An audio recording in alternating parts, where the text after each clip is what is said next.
If you want to travel to India, this video can save both time and money. Hello hotel lovers, welcome back to another video in my channel. As you know, I have traveled to India multiple times. I have also led tours there and I even stayed there for more than a month. So all of these tips come from my own experience and I believe all of these tips can save you a lot of time and also money. But especially time, because I believe time is much more expensive than money. So if you want to travel to India or have this idea to travel to India, don't forget to watch this video until the end and also subscribe for more videos about tips and tricks for traveling to India and also Iran. So let's go to the first tip.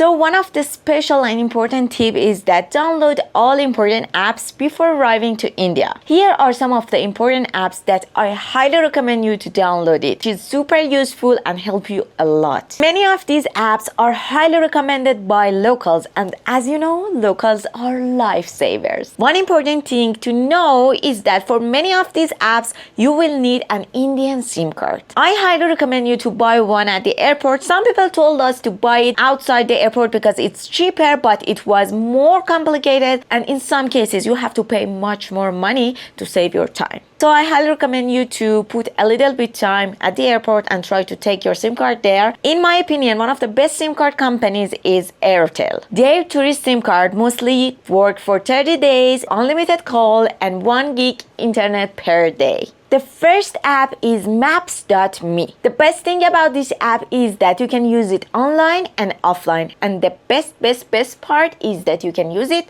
offline because in some places you cannot access to internet or Wi-Fi. So before your trip, try to search a country that you are traveling to and simply you will download the map and you can use it offline during your journey. It was very useful for me, especially during my trip to India, because sometimes we took random tuk-tuk and the tuk-tuk drivers do not speak English very well, so we simply show them the route on the map and they will understand about where we want to go. Also, in some cases, we use it to check the route to see that if the tuk-tuk driver is going in a right route or not, and it can help us to feel more comfortable and safety. In a foreign country, especially India, the tourist scams can happen, especially with tuk-tuk drivers. It can help you a lot. The next app is Uber and Ola. I know many of you already use Uber in your country, but Ola is one of the important ride app in India. I recommend to have both app and also comparing the price between two apps because sometimes Uber give you the better price and sometimes Ola have a better options for you. Also, you can use cash payment if your credit card do not work in India because paying by cash is super popular in India. The next app that I highly recommend you to download, especially in the big cities like Mumbai and Delhi, is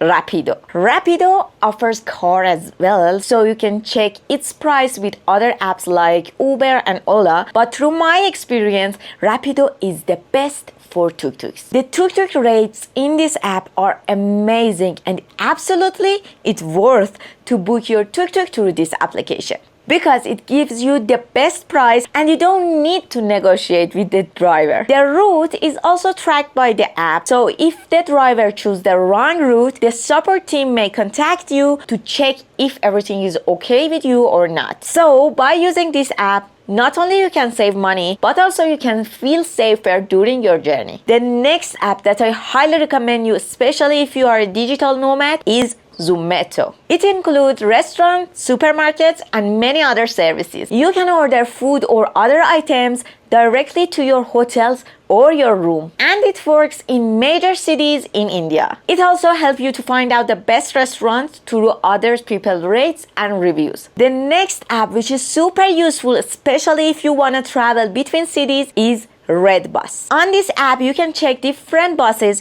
with different classes and also book your ticket online. If you are like us, as an Iranian, and you don't have international card, you can also simply ask your hotel's reception or your hostel staff to book it for you. Try to book first class, second class, and maximum third class buses with AC. Don't forget to choose AC. And also for a long journey, I highly recommend you to choose sleeper buses. So after mentioning all these apps, let's go to the next tip, which is super important, especially for a big country like India. Choose the right destination in this country. As you know, India is very huge and it has so much to offer. It is a four-season country and you can find at least everything there. So choosing the right destination which is matched with your personality is very important. As I told you, I have led different tours to India, and in one of my journey, one of my passengers was beach lovers. He loved some countries like Malaysia, but he chose Delhi, Agra and Jaipur. Can you imagine that? So before choosing any destination and also arrange your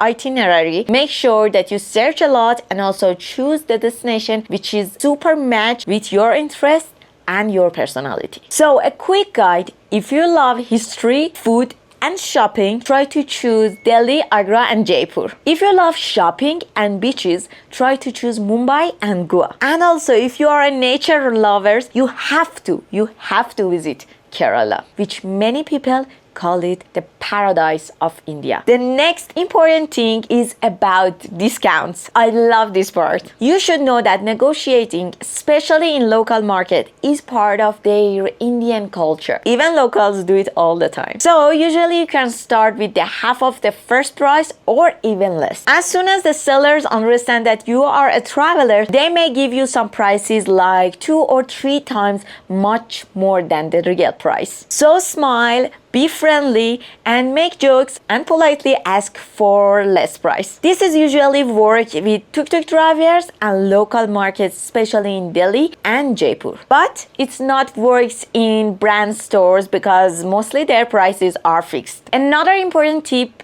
is that every city in India is famous for special products. For example, if you are traveling to Delhi, Agra and Jaipur, I recommend buying international brands in Delhi. Delhi has many shopping centers and also outlet stores, so you can find previous collection with the best discounts. If you want to buy Indian clothes or jewelry, Jaipur is the best place for that. And also if you want to buy gemstones or stone products, Agra would be the best option for you. The last important tip is for those who want to use domestic flight during their journey to India. If you travel with very heavy luggage like us, for example 30 kg, you have to know that many domestic flights in India allow you to bring only 50 kg of checked baggages. So try not to bring heavy luggage if you want to travel between cities of India with domestic flights. Or you can consider some other transportation options such as train. As you know, India have a very good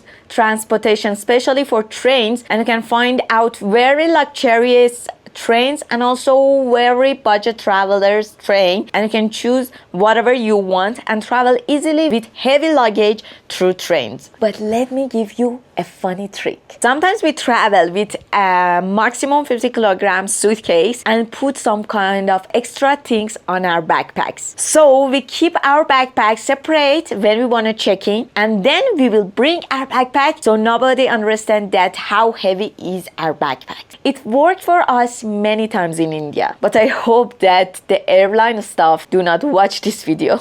So that's it. I hope this video helped you to save your money and also your time. And if you would love to see more videos about tips and tricks for traveling to India, Iran and many other countries, don't forget to subscribe and also like this video. As always, travel smart, not disappointed. This is Shakiba. Khudafiz.